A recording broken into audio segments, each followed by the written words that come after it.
Welcome to Freedom's Foundation. I am the Constitution guy, and all day today people have been talking about some comments that were made by White House spokesman Jay Carney. Now, I'll grant you that they were hilarious because what he had to say was completely rambling and incoherent. But there's something else that I noticed too. So let's take a look at the tape. Now before I start it, if you can't hear what the reporter's asking, what she wants to know is, what's the difference between the investment that the president made in Solyndra and the investments that the president's attacking Mitt Romney for that Mitt Romney made at Bain Capital? So let's see what Jay Carney had to say about that.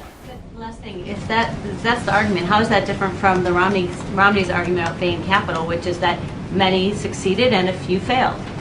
Look, there is the difference in that your overall view of what your responsibilities are as president and what your view of the economic future is. And the president believes, as he's made clear, that a president's responsibility is not just to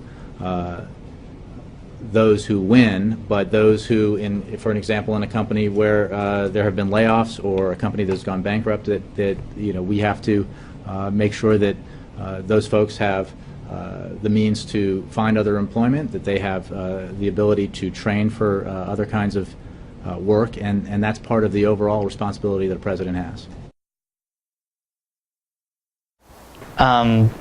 Did I miss the part of the Constitution where it makes the president our daddy? I mean, seriously, he's supposed to go out and make sure that we have the means to get a job now? What are we doing, just making up powers out of thin air? I mean, I just read this thing. By the way, this is the Constitution in case you're not familiar with it. I just read this thing not half an hour ago. It doesn't take that long to read, and I can promise you there's no go out and make sure people can get a job clause. So what are the powers of the president? Well, at their most basic level, the president's the head of the executive branch, so he's supposed to execute the laws that are passed by Congress. But the Constitution does lay out a handful of powers that he can use. He can sign or veto legislation that's passed by Congress. He's the commander-in-chief of the military. He can appoint people to different offices. He's supposed to update Congress from time to time on the State of the Union, thus the State of the Union address, and he's supposed to execute the laws that are passed by Congress. That's about it. You might notice that there's nothing in there about go out and make sure people have the means to get a job. Can you imagine if that was a power in the Constitution? Just think about way back in the day, the founders are sitting there trying to write the Constitution, and one turns to the other and says, you know what? I think we need a third branch of government. One that could go around and make sure everybody has a job.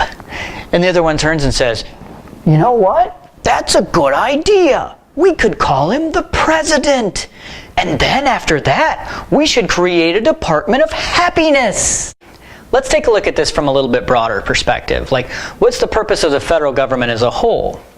Well, way back during the Virginia Ratification Convention, so back when they're trying to decide whether or not to adopt the Constitution in the first place, a guy by the name of Francis Corbin got up and spoke.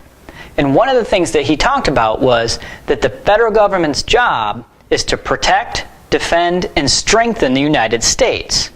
So what that means is the purpose of the federal government is to make sure that the country as a whole is safe and secure so that the states have a stable environment where they can create a healthy and prosperous society.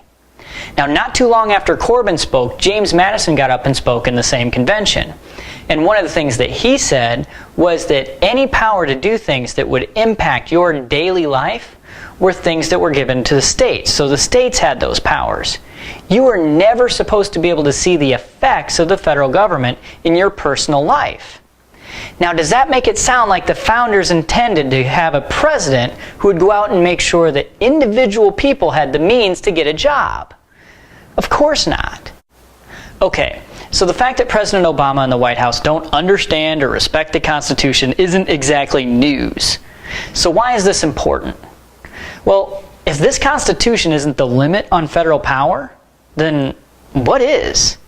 I mean, the whole point of having a Constitution and limiting the government is to make sure that the government doesn't have enough power to take away your rights and to do bad things to you. But every time we allow the government to step outside this Constitution, we're making it that much easier for it to do exactly that, to take away your rights and to do bad things to you. Anytime that a politician, President Obama or anybody else, stands up and says that they have the power to do something that isn't authorized by this Constitution, then we as Americans need to immediately stand up and correct them. Because remember, if this Constitution isn't the limit on federal power, there isn't one. And you've just lost that one shield that's there to protect you from the government.